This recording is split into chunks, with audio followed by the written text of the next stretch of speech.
kita ketemu lagi di mata kuliah Inovasi Pemerintahan. Pada pertemuan ini kita akan membicarakan soal teori kepemimpinan secara umum. Ya. Teori kepemimpinan itu merupakan inti ya dari ilmu pemerintahan. Mengapa demikian? Karena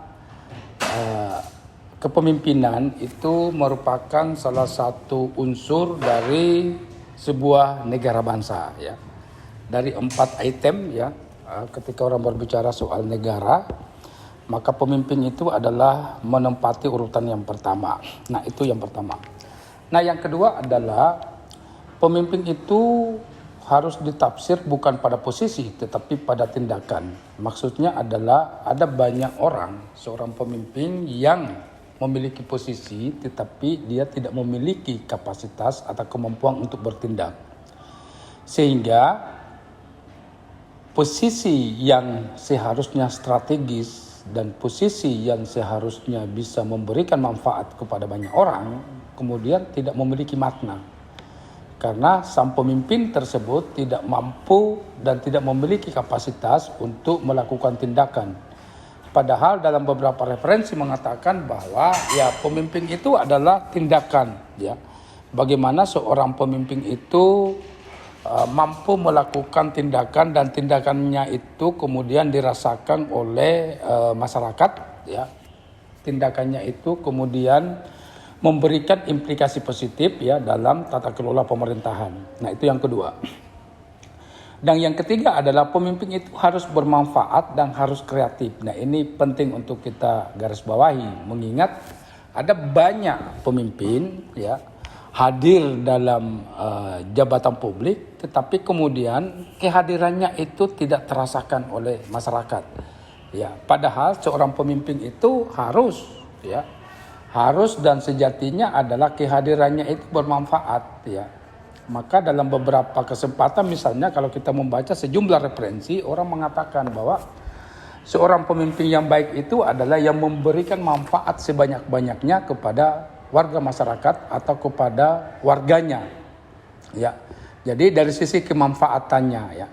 Buat apa Anda jadi pemimpin tetapi Anda tidak memiliki manfaat bagi orang banyak misalnya.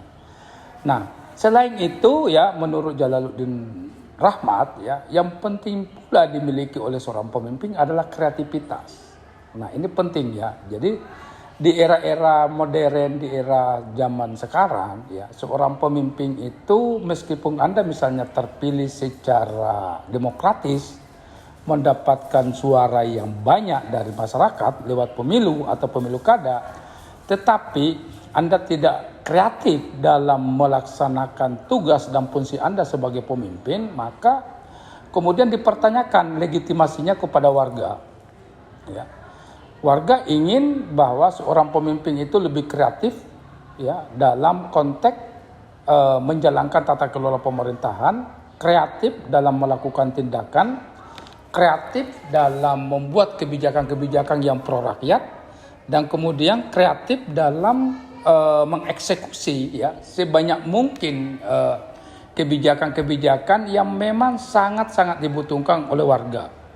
Nah, sementara Ibnu Subianto ini mantan Bupati di Sleman, Yogyakarta, itu mengatakan bahwa seorang pemimpin itu harus menciptakan sejarah. Nah, ini penting ya. Karena banyak pemimpin yang terpilih itu kemudian dia tidak mampu menciptakan sejarah, tidak ada jejaknya sama sekali, sehingga warga itu tidak pernah merasakan kehadirannya dan tidak pernah merasakan bahwa dia pernah dipimpin. Padahal orang itu pernah memimpin. Karena apa? Karena tidak ada sejarah yang bisa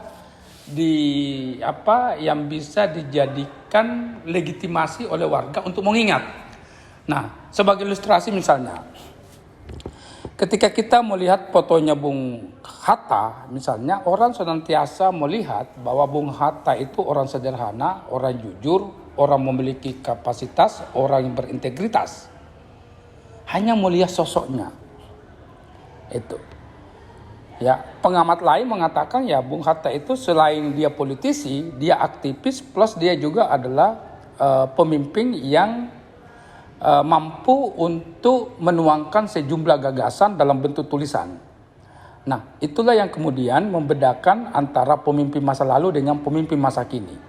Pemimpin masa lalu kalau kita melihat di era-era awal kemerdekaan, ya, ambillah contoh misalnya Bung Hatta, lalu Syahrir, lalu ada misalnya Bung Karno, maka kita akan menemukan, ya, betapa banyaknya benih-benih pemikiran yang tersebar, ya, di berbagai macam tulisan dan di jurnal misalnya, yang hingga hari ini kemudian masih dibaca oleh orang karena pemikirannya itu masih update dan masih relevan dalam konteks hari ini.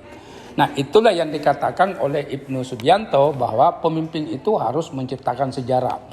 Atau misalnya dalam konteks yang lebih sederhana, misalnya kita bisa melihat Raja Jogja yang ke-9, ya, Sultan Jogja itu kemudian pernah dijuluki sebagai pemimpin yang memahami kekuasaan, ya, kekuasaan itu untuk rakyat misalnya, ya. Nah, sekali lagi saya katakan bahwa seorang pemimpin itu harus melayani, dan pemimpin itu kemudian dituntut untuk memanfaatkan kekuasaannya dalam rangka untuk memberikan kesejahteraan kepada warganya. Nah, itulah mungkin salah satu benih dari tahta untuk rakyat yang kemudian populer ketika disematkan pada sosok Sultan Hamengkubuwono yang ke-9. Nah, pertanyaannya adalah, jadi pemimpin itu apa? Nah, ada orang mengatakan paling tidak ada 3 hal, ya, untuk menjawab pertanyaan itu. Satu adalah pemimpin itu harus bertanggung jawab. Ini penting, ya. Jika ada pemimpin yang terpilih secara demokratis, kemudian dia tidak mampu mempertanggungjawabkan apa-apa yang sudah dikerjakannya, maka itu bukan pemimpin. Pemimpin adalah senantiasa untuk mempertanggungjawabkan apapun yang dia kerjakan, sekecil apapun yang dia kerjakan. Ya, dalam satu hadis misalnya pernah diutarakan bahwa setiap orang adalah pemimpin dan setiap pemimpin itu akan dimintai pertanggungjawaban. Nah, inilah pentingnya misalnya ketika kita mengacu pada hadis itu. Nah, yang kedua adalah pemimpin itu adalah kemampuan dia berkomunikasi. Nah, ini penting, ya, karena ada sejumlah pemimpin itu yang tidak mampu berkomunikasi secara efektif, secara empati kepada warga, ya. Padahal seorang pemimpin itu dituntut bagaimana caranya agar dia mampu berkomunikasi dengan rakyat, ya. Nah, makanya kan kadang-kadang ada mencontohkan misalnya bahwa untuk komunikasi politik yang baik, ya, saya misalnya mengutip tulisan dari Tandri Abeng itu, dia mencontohkan misalnya bagaimana sosok Ridwan Kamil dan sosok Jokowi misalnya. Jokowi itu konon ceritanya menurut bukunya Tandri Abeng adalah dia adalah orang yang mampu berkomunikasi dengan siapapun karena dia menggunakan bahasa-bahasa sederhana, bahasa-bahasa yang mudah dipahami oleh rakyat, dan bahasa-bahasa yang santun dan pasaran, ya. Sehingga warga itu merasa nyaman. Itu, ya. Penggunaan bahasa-bahasa yang santun, efektif dan sederhana itu bukan tanpa makna, ya, tetapi kemudian itulah sebuah kelebihan dari seorang pemimpin misalnya. Dan yang ketiga adalah saya kira, ya, kembali lagi bahwa pemimpin itu adalah yang mampu bertindak, ya. Yang mampu bertindak ini Gary Stoker, ya, selalu menggarisbawahi hal ini, ya. Dalam buku yang ditulis misalnya Oren Harari, ya, itu dalam biografinya John Powell, ya, mantan Menteri Luar Negeri Amerika, ya, dia percaya betul bahwa sang Menteri Luar Negeri ini, ya, sang Jenderal ini adalah memaknai, ya, kepemimpinan itu adalah sebagai kemampuan untuk melakukan tindakan atau kemampuan untuk bertindak. Dan saya kira dalam level ini adalah yang kita tunggu-tunggu sebetulnya. Tentu saja, ya, kepemimpinan yang kita bayangkan adalah ataupun juga yang bertindak tentu yang bertindak baik. Nah, persoalan berikutnya adalah apakah itu prinsip kepemimpinan, ya. Dalam sejumlah literatur yang kemudian saya berhasil himpun, ya, paling tidak ada 5 poin, ya, prinsip yang melekat ya pada seorang pemimpin. Yang pertama adalah teladan. Nah, ini penting. Ya, keteladanan seorang pemimpin ya untuk hari ini dan hari masa depan itu senantiasa dibutuhkan. Ya, rakyat itu butuh teladan. Rakyat itu butuh tokoh. Rakyat itu butuh panutan. Dan manakala ada pemimpin yang tidak mampu menghadirkan keteladanan, maka masyarakat akan cuek dan dia merasa terpisah atau terpinggirkan dari pemimpin. Dan realitas hari ini kita lihat juga adalah memang banyak pemimpin politik ya atau pemimpin pemerintahan itu yang tidak menunjukkan prinsip ini ya, keteladanan. Bahkan kita rindu pada pemimpin-pemimpin yang menyatu dengan rakyat. Kita rindu misalnya dengan pemimpin-pemimpin yang ala Gandhi, ya ala Bung Karno, atau pemimpin-pemimpin yang kita misalnya merindukan di sisi-sisi yang lain seperti Nelson Mandela. Nah itu. Nah yang kedua adalah orang jujur. Nah ini penting ya. Di era sekarang, di era hedon penuh korupsi, maka pemimpin yang memiliki kejujuran itu sangat penting. Yang berikutnya adalah pemimpin itu harus berperilaku adil. Ya, karena mau tidak mau, ya pemimpin itu mempunyai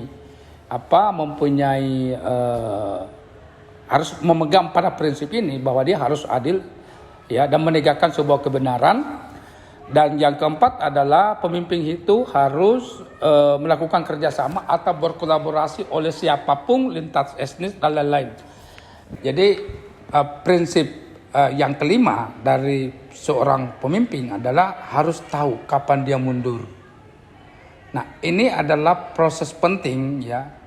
Karena ada banyak pemimpin politik, ada banyak pemimpin pemerintahan ketika mereka berkuasa atau berada dalam singgasana kekuasaan, kemudian dia lupa bahwa masa jabatan seorang pemimpin itu memiliki batas.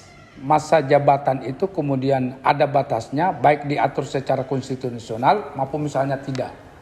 Ya, karena pemimpin tidak tahu kapan dia turun, maka kadang-kadang dia dipaksa turun oleh masyarakat. Ya, kita bisa melihat misalnya era Orde Baru, ya, di mana Soeharto turun itu karena masyarakat sudah tidak mau lagi dipimpin, tetapi dia masih bertahan dalam singgasana kekuasaan.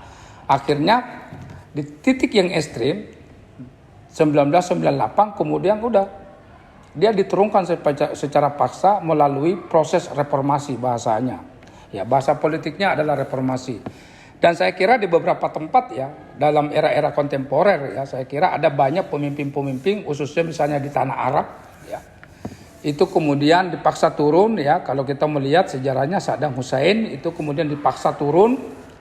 Lalu Gaddafi di Libya dan ada beberapa pemimpin ya di Tunisia dan di Mesir misalnya itu nampak bahwa ketika pemimpin berada dalam suasana berkuasa maka dia lupa kapan dia turun. Akhirnya dia diturunkan oleh warga. Padahal ya teori sudah menjelaskan bahwa seorang pemimpin itu harus tahu diri dan harus tahu kapan dia mundur. Dan mungkin itu adalah penutup dari sesi ini. Dan kita akan ketemu pada sesi berikutnya dan lebih spesifik kita akan berbicara soal bagaimana pemimpin inovatif. Ya.